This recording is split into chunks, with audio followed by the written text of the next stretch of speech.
Welcome back. Independent Senator Adrian Auger is calling for more information to be made available to stakeholders before proper judgment can be passed on the proposed payment of public servants. Senator Auger says authorities ought to put their cards on the table. As proposals to decide the government's course of meeting public servant salaries continues to stir discourse, Independent Senator Adrian Auger has expressed the need for more information to be made available regarding the government's financial position at this time.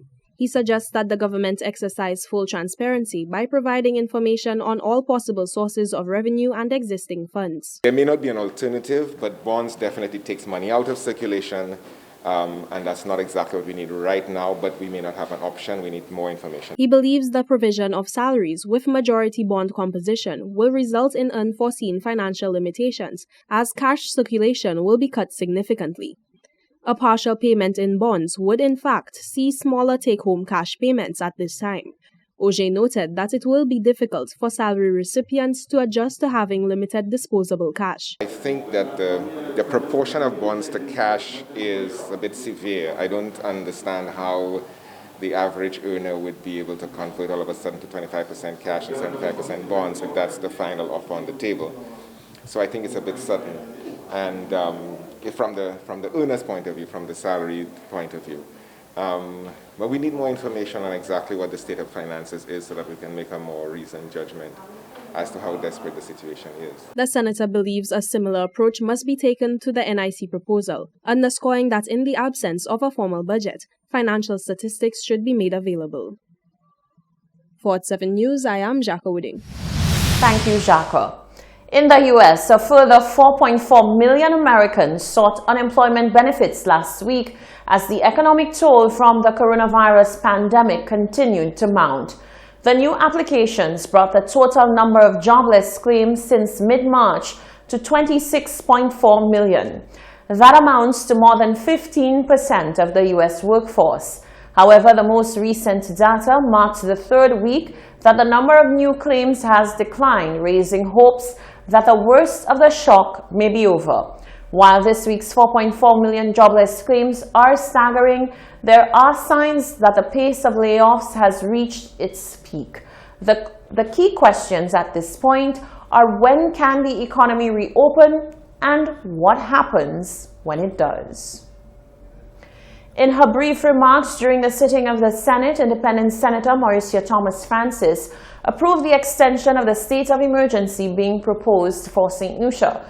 The senator conveyed great appreciation for frontline workers as well as compliant citizens. She added her voice, imploring the citizenry to continue taking heed with regard to the virus and the protocols set to combat it.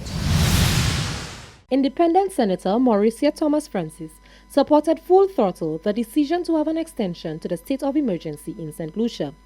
Senator Thomas Francis indicated, thus far, the country has excelled at managing and containing the virus, and as such, an extension will only allow for additional time to ensure the right decisions are being made. Madam President, it's inevitable that we extend the state of emergency, so I have absolutely no difficulty with the bill before us.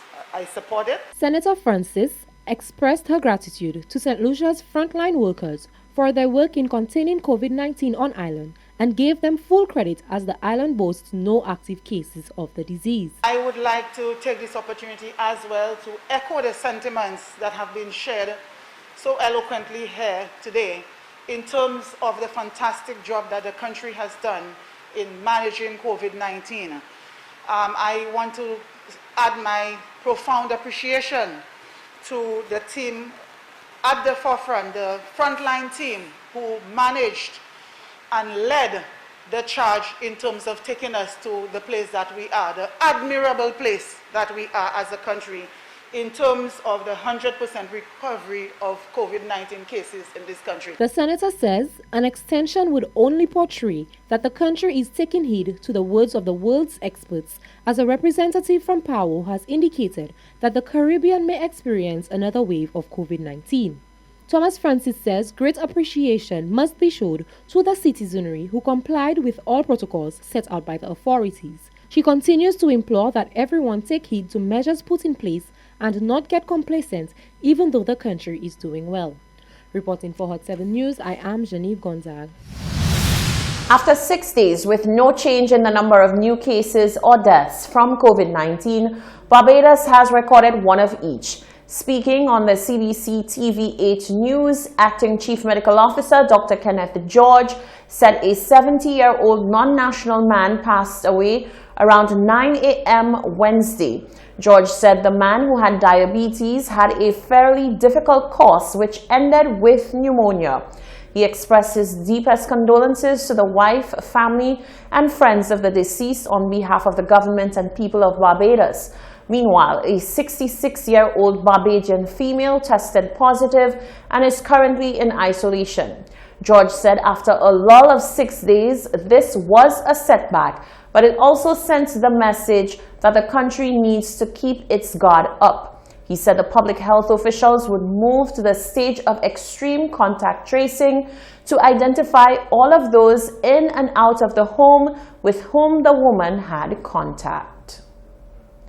Police in India have launched a manhunt after a 6-year-old girl was abducted outside her house in the Pradesh state and raped.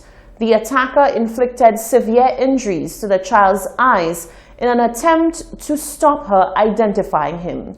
She is in critical condition in hospital, police told the BBC. The state's chief minister called the attack shameful. Police said that the girl had been playing with friends near her home on Wednesday evening when she was abducted. She was found on Thursday morning unconscious with her hands tied in an abandoned building in the village. This is the Hot 7 TV Nightly News. Sports and weather are coming up next.